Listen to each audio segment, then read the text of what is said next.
in live sessions. Today, we are starting a new series entitled 5 Non-Sales Authors You Need to Learn From, How to Act on the Best Ideas. So I'm looking forward to this week. We're going to have a lot of great content. And in fact, I'm cheating a little bit, right? Instead of having to write a new script from scratch every day, I'm going to some of the best authors that I've learned from over the last 2 decades. And I'm going to dive into some of their material and share it with you. And really importantly, not look at just the books, but really some actionable steps that we can take based on their work. Because I'm a huge proponent of reading and of using books as a professional development tool. That may not sound like it's a revolutionary concept, but it's amazing how many people still kind of resist, diving into kind of the collected knowledge and wisdom of our forebears, so to speak. I mean, one of the interesting things about writing is we don't have to learn everything from scratch all over again. We can go and look at and see what other people have done, other people who are out there right now, people who've come before us, and learn from them. And I'm so grateful that my when I was growing up, my mom always put us in swim classes at the Milwaukee public school system. Always had their summer schedule, and we got sent to swim classes, which is why I was a certified lifeguard by the time I think I was like 13. Because when you have 5 children, you put your kids in every class you can. But the reason I bring that up is right next door to the Bayview High School, where the pool was the Llewellyn, a good Welsh name, public library, where we got parked when my brothers and sisters were at their swim classes. And so I spent my summers reading, and it probably helped shape me into the nerd I am today, and I'm forever grateful for it. So one thing I'll say, and kind of to that point, is reading is a habit. Reading is not inherently an easy thing, especially reading to learn. So if it's not a habit that you have yet, I would encourage you over this quarantine right now to maybe start to develop that habit. And if it's not physically, reading, maybe it's listening to audiobooks. And over the course of this week, I'm really going to be talking about books, because while there's great articles out there, there's great YouTube videos, all that stuff is super important. There is something I think very powerful about books, and especially, a book that has been really, that the author spent a lot of time, that they spent a lot of effort. The barrier to entry to becoming an author is a lot lower than it used to be, which I'm grateful for. I mean, it's allowed me to write all of my books. But it used to really be, you had to kind of come with the goods if you were going to put a book together. And so that's why I still think it's valuable to look at books as opposed to, again, an online learning course or something like that. It's really somebody who's dealt with the material and really kind of come up with some cohesive steps forward. So this week, we're going to look at 5 of my favorite authors who have been really instrumental in my business. I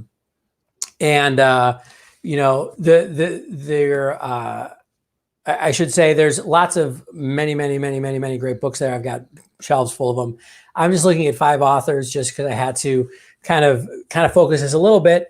And all the authors we were looking at today have written at least 2 books that I have. So in some ways, it's not even like, wow, these are the best.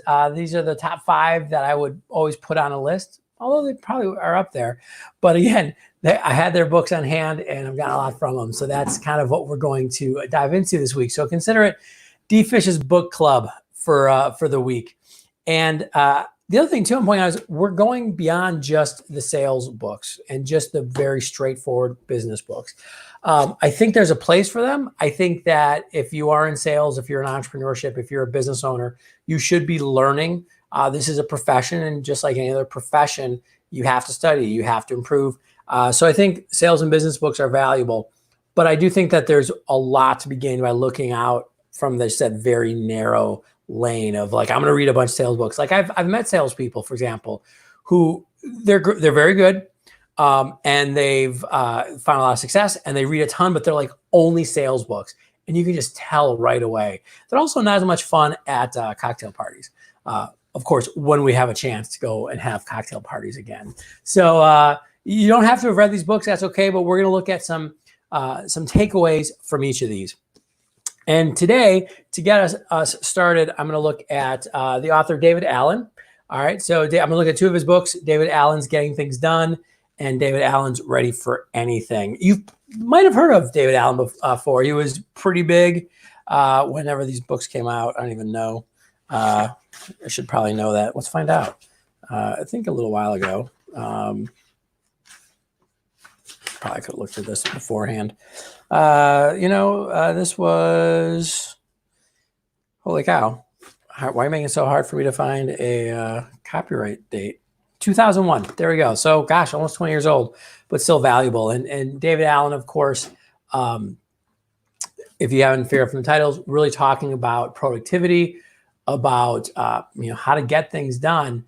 And these were really valuable for me kind of early in my career because they really made me kind of look at the systems behind managing our time. And one of the things I took away when I read, especially Getting Things Done was the first one I read. And I'm gonna go through a couple of specific ideas that you can pull from it. But one of the things that it was really influential in is that it made me realize the power of a system, the power of a structure to, in this case, managing your time, managing the activities that you have in your life, professionally or personally. Oh, sorry, Katie. The other one is called Ready for Anything. So we'll get to both of them, I promise. And here's what I'll say, and this is, I think, influenced not only my productivity, but also just kind of the way I approach business, is that systems are critical, but the most critical systems are ones that are used. Now, that might seem obvious, but a lot of times I see businesses with really fancy systems, and I see individuals with really fancy time management systems. If you remember all the planners and stuff, everybody, the Stephen Covey one is one that I remember, like, oh, you can have this really fancy leather-bound planner and then everything will get done. It doesn't matter what system you have. It's much more indicative of success, the degree to which you use that system. Okay.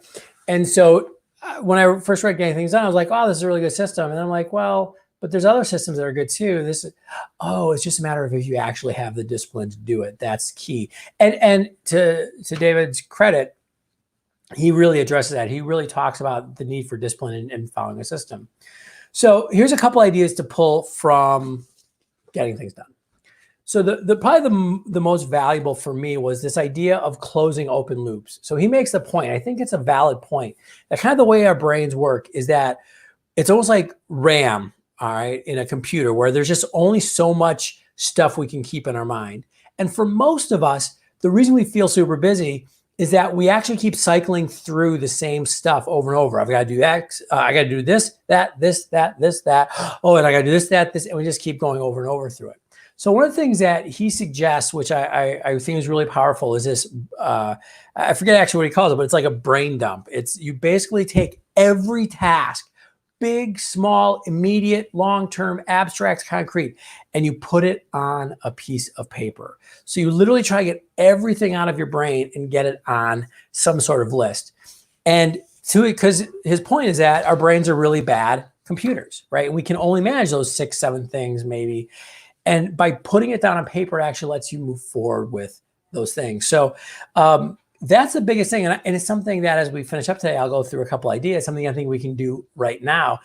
But then what he says is, look at that list and go, hey, either do it if it takes less than 2 minits. It's kind of his task. Like, if this is just an email I have to send, if this is just, something I have to throw away, whatever, if it's really fast, do it. If it's possible, delegate it, whether that means if you have employees, to employees, to partners, to some sort of service, to some technology, or put it into your system to get done, right? Put it in, and by system to get done, meaning literally go, okay, this is going to get done Tuesday at 3 o'clock, right?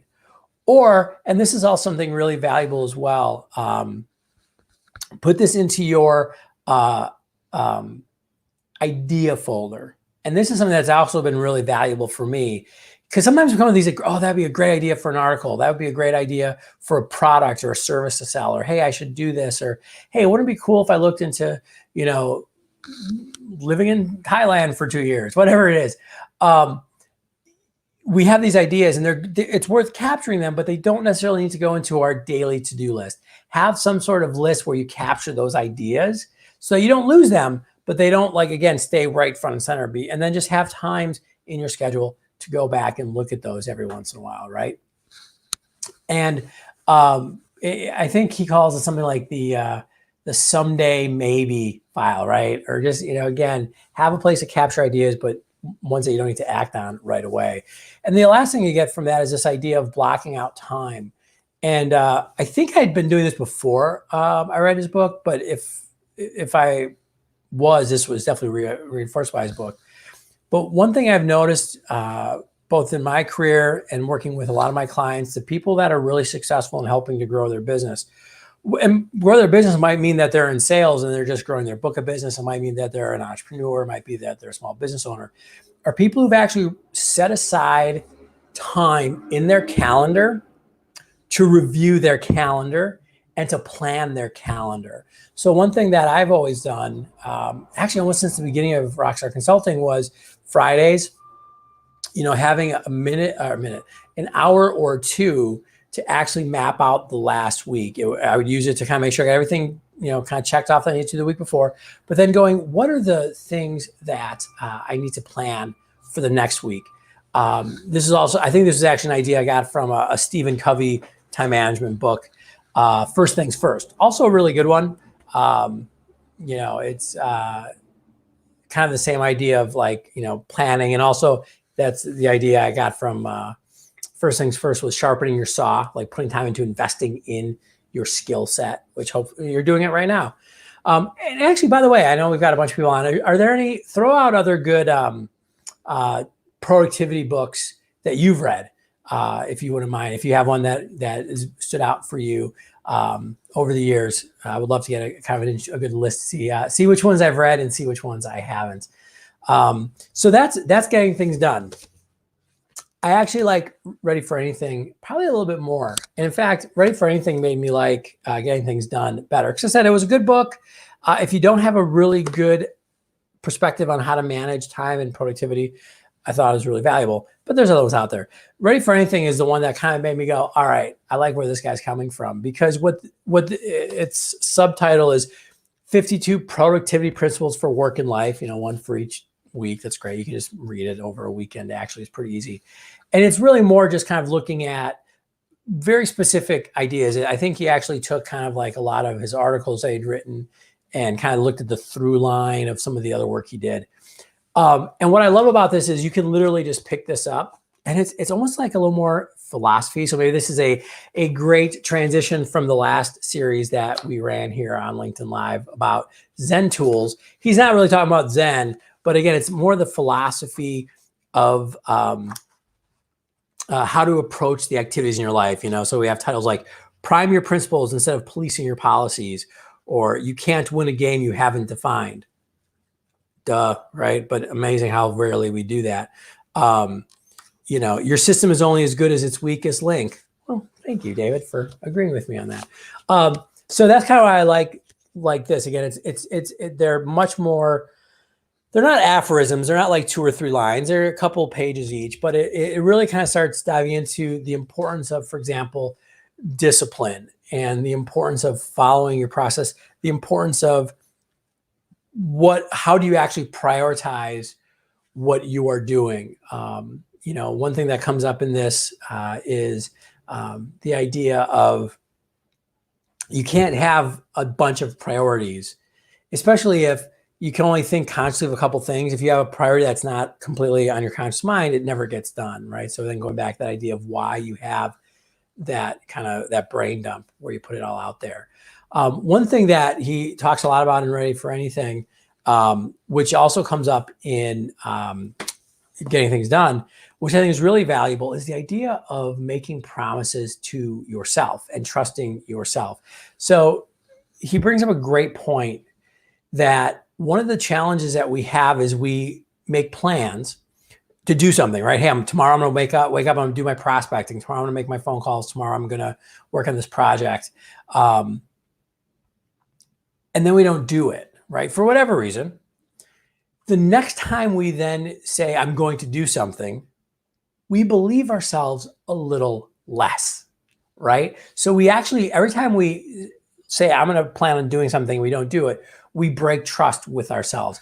And then it gets that much. I mean, imagine having an employee that you gave certain jobs to, and they're like, I'm going to get them done.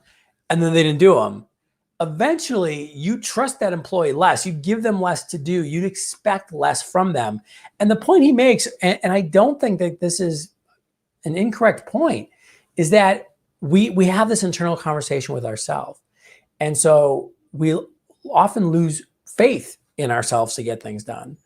And so he goes through a lot of ideas on how to kind of repair that. But one of the big things is, again, not trying to keep all of it in your mind. And also the idea of, kind of saying you'll do less. I mean, one thing I do like about kind of his approach is it's not about how do I do everything, because that's what a lot of the productivity, I think, especially in like the 90s and the early 2000s, were really all about, like, how do I shove more into my day? Because it's kind of like virtual signaling, right? I'm busy, so that means I'm important and I'm valuable. Not the case, but I think in some of his work, we were starting to see the reaction against that, which is good.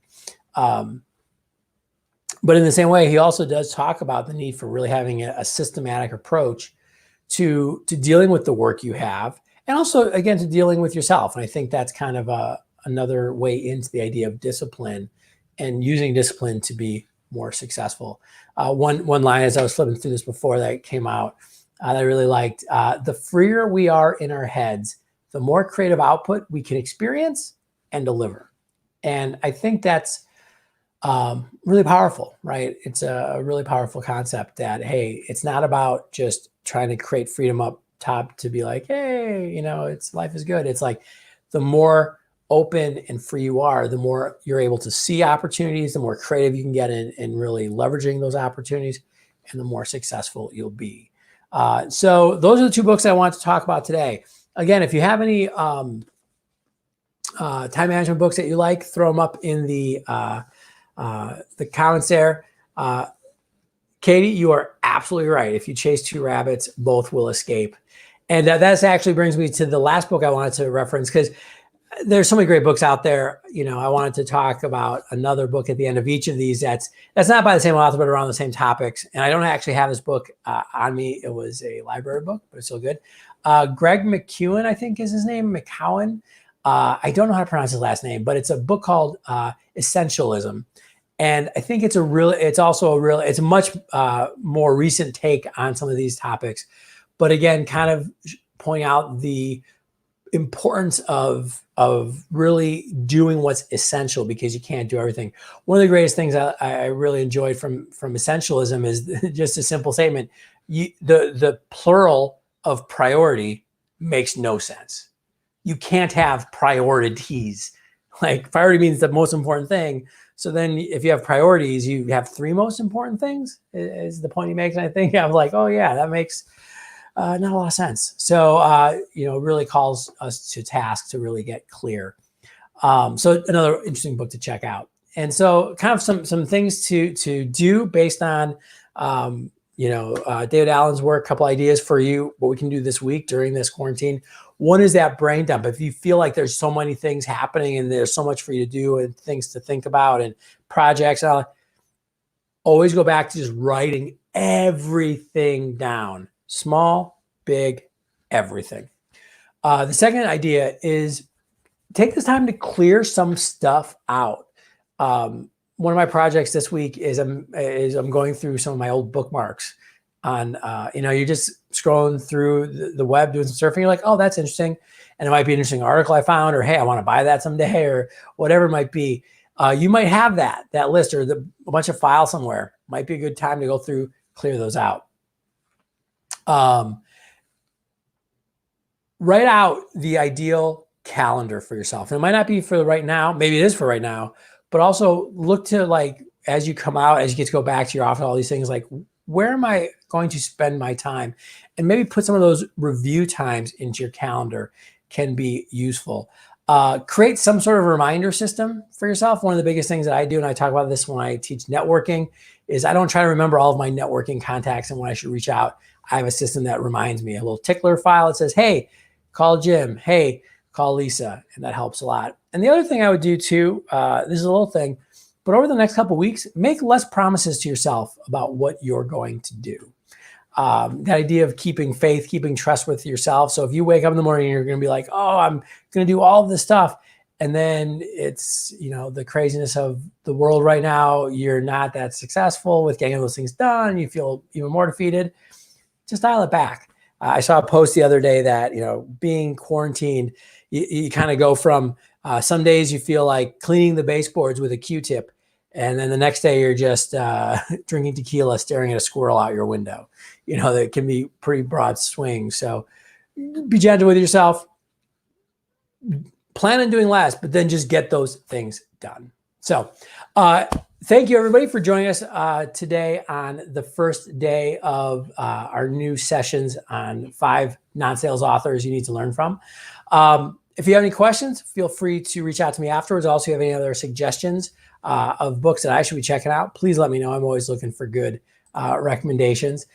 You can also find a bunch of book reviews. In fact, I know that Ready for Anything, I think, is there, or maybe it's Getting Things Done. One of these books is reviewed on my website, but I have a ton of business book reviews that are right out there on the blog. Check those out.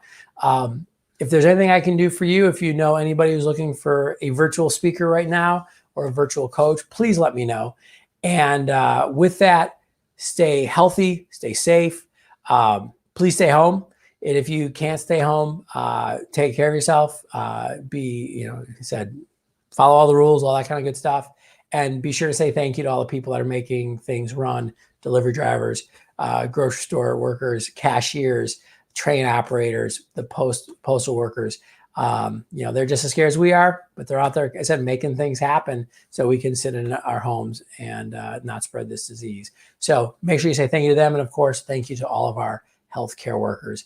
I actually talked with a friend of mine this weekend who is a doctor and got just a brief glimpse into what's going on there. And it's rough.